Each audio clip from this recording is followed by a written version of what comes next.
This little beggar girl reveals something shocking in a trash can to a millionaire, but something terrible happens minutes later. Comment, giving a rating from 0 to 10 for my story. Your opinion is very important, and subscribe to my channel to support my work. I count on your help. The scream cut through the muggy afternoon air like a knife, echoing through the cobblestone streets of Charleston, South Carolina at precisely 3 p.m. Richard "Rick" Hamilton, 52, nearly dropped his coffee mug as he moved away from the window of his luxury condo. His fortune, built over decades through shrewd investments in the stock market, had provided him with a comfortable life, but couldn't buy the peace of mind he sought. It was always at the same time, always with the same desperate intensity. For 3 weeks straight, that sound had been coming from the brownstone across the street, a dilapidated two-story building with peeling green shutters that contrasted sharply with the elegance of the modern building where he lived. "Must be a kid throwing a tantrum," he muttered to himself, adjusting his tie before returning to work. As owner of Hamilton Construction, one of the largest companies in the region, Rick was accustomed to solving complex problems, but preferred to keep his distance from other people's dramas. Especially after 5 years living alone, since he lost his wife Sarah on a rainy night, he preferred not to remember. Across the street inside the brownstone, Lily huddled in the corner of the kitchen, her 4 years of age insufficient to understand why her Aunt Bethany hated her so much. The 38-year-old woman firmly held a metal spoon that she had heated on the gas stove, her eyes red from the cheap beer she'd been drinking, fixed on the girl trembling before her. "You're a plague on this house," Bethany hissed, her voice slurred from the booze she had been downing since noon at the local dive bar, the Salty Crab. "Because of you, my sister is gone. Because of you, I lost everything." The spoon came down hard on Lily's small arm, leaving a red mark that would join the other scars that dotted her thin arms. Lily bit her lip to avoid screaming louder. She had learned that the screams only enraged her aunt more, who had worked at City Hall until she was fired for constant absences caused by her addiction. The girl closed her eyes and tried to remember the gentle voice of her mother, Joanne, singing that lullaby before bed. It was all that remained of her now. Fragments of memories and a melody that insisted on echoing in her mind in the most painful moments. "Stop whining," Bethany growled, putting the spoon away in the drawer as if it were the most natural gesture in the world. "Go to your room, and I don't want to see you until tomorrow. And if you smear the walls again with that filthy charcoal, you'll see what real punishment is." Lily ran to the small room in the back of the house, a stuffy space with an old bed and a crucifix on the wall. There, she curled up in the thin sheet and began to hum softly her mother's song, the only thing that still consoled her. She didn't know that across the street, someone had finally paid attention to that melody. Rick stopped reviewing the contracts when he heard the faint but distinct sound. He knew that song. Sarah used to sing it when she cooked, a folk song about free birds. But where was it coming from? He approached the window again, his eyes scanning the facade of the brownstone. One of the back windows was ajar, and from there came that childish voice, trembling but persistent. For the first time in 3 weeks, Rick felt something other than simple annoyance. There was something in that voice that touched a sensitive chord in his chest, something that reminded him of responsibilities long buried under layers of work and isolation. In the house next door to the brownstone, Maristella Mary Simmons, a retired elementary school teacher of 61, was watering her petunias when she heard the girls singing. Unlike Rick, she could no longer ignore the signs. During her 40 years teaching in elementary school, she had developed a sixth sense for children in distress. And that voice carried a pain that made her heart ache. "That's strange," she thought, observing the windows of the Reynolds house, a family she had known for decades. Bethany had always been troubled, but since she took custody of her orphaned niece, something had changed in the air of that house. The girl never played in the yard, never ran through the streets like the other children of the historic city. Mary dried her hands on her apron. and made a decision. The next morning, she would pay a courtesy visit to her neighbor. Meanwhile, Rick remained at the window, an uncomfortable feeling growing in his chest. The song had stopped, but something in those few minutes had awakened memories that he preferred to keep dormant. Memories of Joanne, his former employee, who had resigned abruptly 5 years ago, a few months before Sarah's accident. Joanne was a kind woman, always humming while organizing the construction company's files. Then, suddenly, she had simply disappeared from his life, leaving only a formal resignation letter and many unanswered questions. Night fell on the historic city, but the echo of that children's song continued to resonate in the mind of a man who had spent 5 years running away from his responsibilities, and a retired teacher who had never been able to ignore the suffering of a child. The next morning brought with it the aroma of fresh bread from the local bakeries, and the typical bustle of Charleston awakening to another day. Mary put on her best floral dress and combed her grey hair with extra care. There was something in that child's voice that wouldn't leave her in peace, an echo of hopelessness that she recognized from her years as an educator. At 9 o'clock sharp, she knocked on the door of the brownstone. The sound echoed through the silent interior until dragging footsteps approached. Bethany opened the door with a puffy face and red eyes, clearly suffering the effects of the previous night's drinking. "Good morning, Bethany," Mary said with her most gentle smile. "I came to pay a courtesy visit. It's been so long since we've talked properly." Bethany hesitated, running her hand through her disheveled hair. "Oh, Mrs. Simmons, it's not a good time. The house is a mess." "Nonsense, dear. We've been neighbors for so long." Mary took a step forward, forcing Bethany to step back. "And I'd love to meet your niece. I heard she's an adorable girl." Bethany's face hardened for an instant before forcing a sickly smile. "Lily is sick. Eye fever. Better not get close." At that moment, a soft noise came from the kitchen, the sound of something being dragged on the floor. Mary pricked up her ears, immediately recognizing the sound of a child trying to move silently.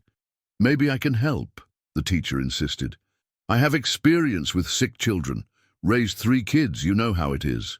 "No need, really," Bethany responded quickly, blocking the entrance with her body. "I already took her to the doctor. It's just a flu. It'll pass soon." Mary noticed Bethany's nervous hands, the way she avoided eye contact, and especially the strong smell of alcohol that emanated from her even though it was so early. All the signs that she had learned to recognize during decades dealing with troubled families. Across the street, Rick watched the scene from his window while having breakfast. He had woken up earlier than usual, disturbed by confused dreams where the voice of a child mingled with memories of Joanne. When he saw Mary at the door of the brownstone, a strange curiosity washed over him. The teacher finally said goodbye to Bethany, but not without casting an inquisitive look inside the house. There was something deeply wrong there, and her experience told her that a child was suffering. Inside the brownstone, Bethany locked the door tightly and went to the kitchen, where she found Lily crouched behind the table trying to hide. The girl had tried to reach a glass of water from the sink, but her height didn't allow it, and she had knocked over a chair in the process. "Didn't I tell you to stay in your room?" Bethany snarled, her irritation intensified by the hangover and the unexpected visit. "I was thirsty, Auntie," Lily murmured, her big eyes fixed on the floor. "Thirsty?" Bethany laughed bitterly. "You want water? Then go get it in the backyard. And since you like to make so much noise, you can stay out there until I decide you can come in." Lily went out to the small backyard, a space surrounded by high walls and dominated by a single pecan tree. There she sat on the ground and began to draw with a piece of charcoal that she had found near the stove. They were always birds. Small, large, some flying, others perched on imaginary branches. The hours passed slowly. Bethany had locked the back door, leaving Lily in the yard under the hot Charleston midday sun. The girl began to feel dizzy, but she knew that knocking on the door would only result in more punishment. So she began to sing softly her mother's song, the melody being her only source of comfort. It was that melody that reached Rick's ears again. This time, he couldn't ignore it. There was something too familiar in that voice, in that specific song. He took his cell phone and, almost without thinking, began to record. He didn't know exactly why, but an instinct told him that he might need that evidence. While recording, fragments of memories began to fit together in his mind. Joanne hummed that same song while working. Joanne, who had been an exemplary employee until disappearing abruptly. Joanne, who always spoke fondly about her little daughter. A girl named Lily, Rick murmured, the cell phone trembling in his hands. Joanne's daughter's name was Lily. The realization hit him like a punch in the stomach. The child suffering in the house across the street was the daughter of his former employee, the kind woman who had worked for him for 3 years before simply disappearing. How hadn't he made this connection before? Rick put away his cell phone and began to pace back and forth in his apartment. He vaguely remembered Joanne mentioning family problems, a sister she didn't get along with, financial difficulties. But he was so absorbed in his own problems at the time, the growing conflicts with Sarah, the problems in the company, that he hadn't paid due attention. Now, 5 years later, Joanne's daughter was across the street, and from the sounds coming from that house, she wasn't in a good situation. The guilt that Rick carried for the loss of his wife multiplied, now including the regret for not having helped Joanne when she clearly needed it. His assets, accumulated through years of hard work and smart investments, seemed insignificant in the face of the responsibility he had neglected. At 3 o'clock, punctually, the screams started again. This time, Rick didn't move away from the window. He watched with growing horror as through the kitchen window of the brownstone, he saw a female silhouette moving aggressively. He took his cell phone again and began to record, this time with more determination. What he saw through the cell phone screen made him nauseous. Bethany was holding something in her hands. It seemed to be a kitchen utensil, and gesturing violently in the direction of a small figure that he could barely distinguish. Lily's screams echoed through the afternoon, and this time Rick couldn't pretend they were just childhood tantrums. When the silence returned, he remained at the window for a few more minutes, his heart pounding in his chest. He had just witnessed something that would change everything. The question now was, what would he do with this information? That night, Lily slept on the floor of the backyard, where Bethany had left her as punishment for making too much noise during the afternoon. The girl curled up in her own t-shirt and looked at the stars through the branches of the pecan tree. In her 4-year-old mind, she made a silent wish to her mother, wherever she was, that someone, anyone, would take her out of that place of pain. 3 days had passed since Rick discovered the child's identity, and the guilt consumed him like a slow fire. During these days, he had systematically documented the episodes of violence, always at 3 o'clock, always with the same methodical brutality. His collection of videos and audios grew, but his courage to act remained paralyzed by the same cowardice that had haunted him since the night he lost Sarah. On that Thursday morning, Mary made a decision that would change the course of everything. She had spent the night awake, tormented by the certainty that a child was suffering a few feet from her house. Her 4 decades as an educator had taught her to recognize the signs, and all of them were present in the Reynolds brownstone. She decided to approach the situation differently. Instead of attempting a new direct visit to Bethany, she opted for a more subtle strategy. At 7 in the morning, she positioned herself in the side yard of her house, the place from where she had the best view of the backyard of the brownstone. What she saw horrified her. Lily was sitting under the pecan tree, completely alone, wearing only a torn t-shirt and underwear. Her small arms were marked by obvious burns, some still red and inflamed. The girl was drawing on the ground with a piece of charcoal, creating shapes that Mary recognized as birds. "My God," the teacher whispered, her hands trembling as she held the fence that separated the yards. It was worse than she imagined.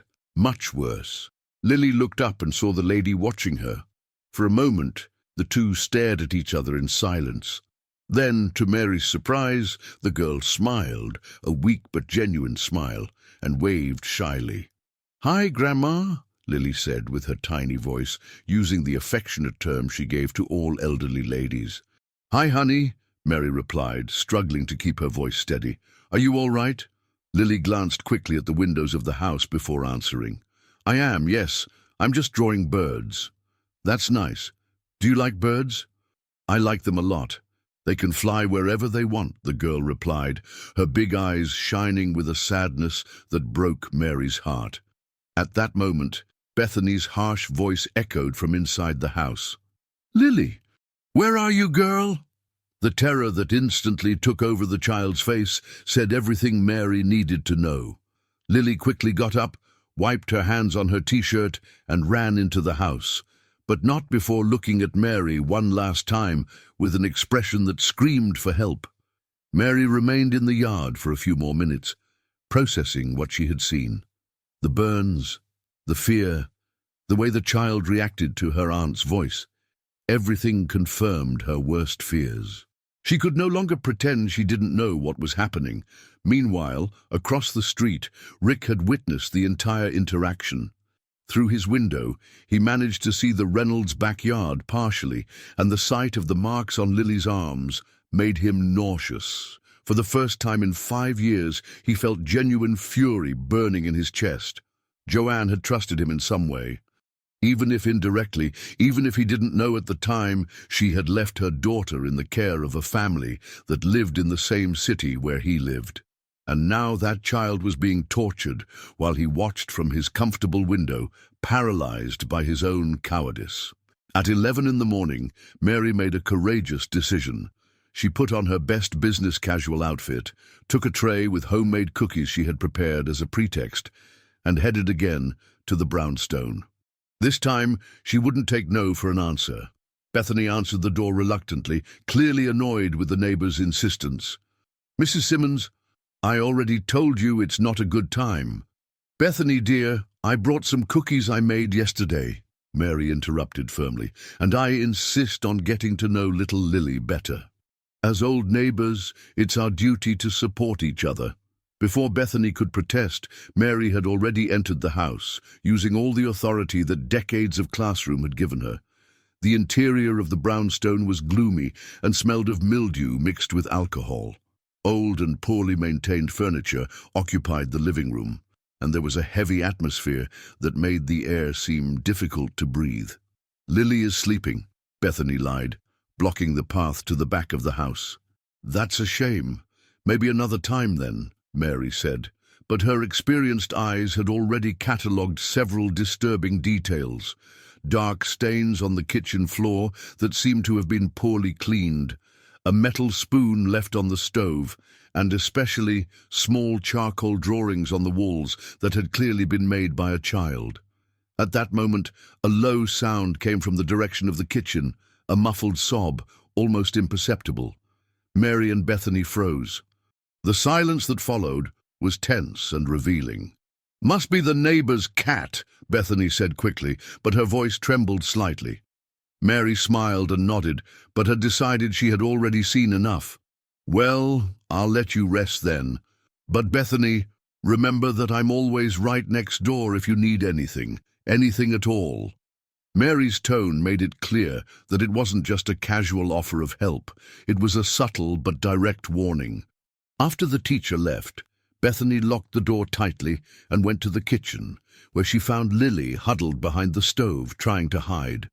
The girl had cried when she heard Mary's gentle voice, remembering the kindness she had once known. "You were making noise," Bethany accused, her eyes already gleaming with the familiar fury. "No, Auntie, I didn't make noise," Lily protested, but her small voice sounded weak, even to her. Bethany picked up the metal spoon that was on the stove and put it directly in the flame. Lily recognized the ritual and began to tremble. She knew what was coming next. "You want to get attention, don't you?" Bethany hissed as the spoon heated up. "You want the neighbors to come here asking questions. You think I don't know how to take care of you?" Across the street, Rick had positioned his cell phone at the window and was recording again. This time, he managed to capture not only the sounds, but also partial images through the kitchen window. What he saw made him make a decision that would change everything. He could no longer be just a silent observer. Joanne had been a good person, a dedicated employee who always spoke of her daughter with love. This child was his responsibility now, whether he wanted to or not. While Lily suffered another episode of systematic torture, Rick made a call he hadn't made in months. He called Dr. David Miller, his personal lawyer and old college friend. "David, I need your help with a delicate situation," he said, watching through the window as Lily's screams echoed through the afternoon. "It's about a child, and I think it may be a matter of life." That night, after Bethany fell asleep drunk on the living room couch, Lily managed to sneak out to the backyard. Her new burns were burning, but the physical pain was less than the pain in her heart. She sat under the pecan tree and looked at the stars, humming softly her mother's song. What she didn't know was that for the first time in months, someone was truly paying attention to her suffering. Dr. David Miller arrived at Rick's apartment on Friday morning with a grave expression on his face. The two men had been classmates at the university almost 3 decades ago, and David knew well the emotional isolation that his friend had built after the loss of his wife. Therefore, the urgent phone call the previous night had surprised him so much. "Rick, I need you to tell me exactly what is happening," David said, sitting in the spacious living room of the apartment. "You talked about a child in danger, but I need details." Rick poured coffee and positioned himself next to the window, the place that had become his obsession in recent days. "The girl who lives in the house across the street is the daughter of a former employee of mine, Joanne Reynolds. She is being abused by the aunt who takes care of her." "Abused how?" David asked, taking a notepad from his briefcase. "Burns, daily screams, neglect." Rick paused, struggling with the words. "I have recordings, David. Evidence of what is happening." David watched the videos in growing silence, his face paling with each scene. As a lawyer specializing in family law, he had seen many cases of child abuse, but something in the systematization of that violence deeply disturbed him. "Rick, we can't wait any longer. I need you to give me all these recordings right away. I'm going to contact Child Protective Services and the district attorney. This child needs to be removed from that house immediately." While the two men planned the intervention across the street, Lily was living another day of terror. Bethany had woken up with a particularly severe hangover and discovered that there was no more alcohol in the house. Her irritation multiplied when she found new drawings of birds that Lily had made on the kitchen wall during the early morning hours.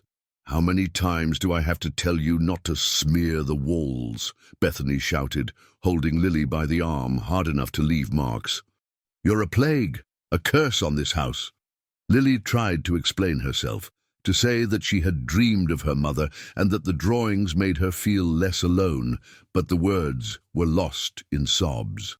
It was at that moment that Mary, who had spent the entire night thinking about the conversation with Lily in the yard, made a decision that would change everything.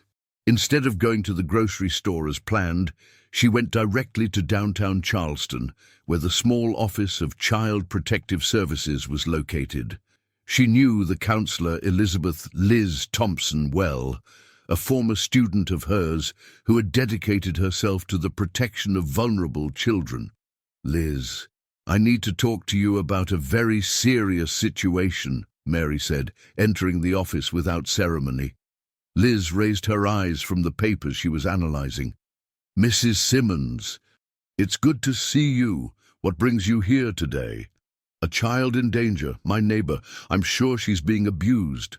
Liz straightened up in her chair, her expression becoming immediately serious. During her 5 years as a counselor, she had learned to recognize when a complaint was serious, and Mary Simmons was not the type of person who would make frivolous accusations. While Mary reported her observations across town, David Miller was in a similar meeting in the district attorney's office. The prosecutor, Michael Evans, listened carefully while David presented the evidence collected by Rick. "This is compelling evidence," the prosecutor said, examining the videos on David's cell phone. "I will order an immediate investigation and request the removal of the child from the family environment."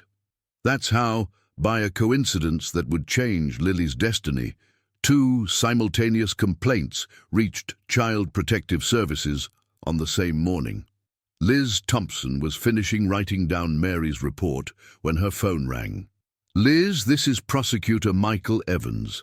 I need you to make an urgent intervention in a house on Elm Street. We have evidence of serious child abuse." Liz paused, the pen suspended over the paper. "Is that number 127 by any chance? The yellow brownstone?" "Exactly. How did you know?" "I just received a complaint about the same house," Liz replied, looking at Mary with surprise. "Two independent sources. That confirms the seriousness of the situation." At 2 in the afternoon, a coordinated operation was being set up. Liz Thompson, accompanied by 2 social workers and a bailiff, was heading to Elm Street. Mary had offered to accompany the team, using her experience with traumatized children. Rick watched everything from his window, his heart pounding in his chest. Finally, after days of paralysis, he had managed to act. David was by his side, both witnessing the moment that would change Lily's life forever. "You did the right thing," David said, putting his hand on his friend's shoulder. "I hope it's not too late," Rick replied, his eyes fixed on the team approaching the brownstone. In the Reynolds house, Bethany had gone out to buy alcohol at the Salty Crab, leaving Lily locked in the stuffy room. The girl continued to sing softly, unaware that her life was about to change radically. When Liz Thompson knocked on the door of the brownstone and received no answer, she used her legal authority to enter the property. What they found inside surpassed even their worst expectations. A dirty and poorly maintained house, a strong smell of alcohol, and obvious signs of neglect in every room. It was Mary who first heard the faint voice coming from the room in the back. "Someone's here," she said, guiding the team down the hallway. When they opened the door to the room and found Lily huddled in the corner, singing her sad song, everyone present felt a pang in their heart. The girl looked up, her big and frightened eyes, without understanding who those people were or what they wanted from her. "Hi, honey," Liz Thompson said, crouching down to be at the child's height. "My name is Liz. We're here to help you." Lily looked at Mary, recognizing the kind lady who had talked to her in the yard. A flash of hope shone in her eyes, but was quickly replaced by fear. "Auntie Bethany will be mad," she whispered. "You don't need to worry about that now," Mary said, reaching out to the girl. "We're going to get out of here, okay?"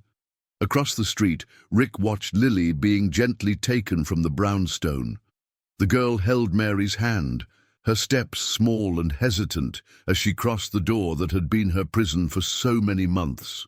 At that moment, something broke inside Rick's chest.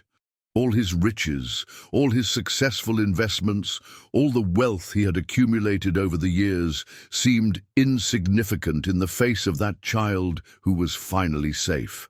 2 weeks later, Lily was living temporarily with Mary while the legal procedures were finalized. The retired teacher had offered herself as a foster family, and the girl's adaptation was surprisingly quick. Rick visited daily, bringing toys, clothes, and especially stories about her mother, Joanne. It was painful for him to admit how negligent he had been with such a dedicated employee, but Lily deserved to know how her mother was loved and respected. During one of those visits, Lily made a special drawing. It showed 3 people holding hands, herself, Mary, and a man in a suit that clearly represented Rick. Above them, free birds flew in a blue sky. "This is my new birdie," she said, pointing to herself in the drawing. "Now I can fly too." Rick felt tears burning his eyes for the first time in 5 years. He had found his redemption not through his business or his wealth, but through the genuine love for a child that destiny had placed in his path. Bethany was prosecuted and convicted, but that mattered little now. What mattered was that Lily was safe, loved, and finally free to fly like the birds she had always drawn. And Rick had discovered that true wealth is not measured in money, but in the bonds we build with those we choose to love. If you liked this wonderful story, please comment. Giving a rating from 0 to 10, your opinion is very important. And if you love beautiful stories, subscribe to my channel. I promise to make your day better with my videos.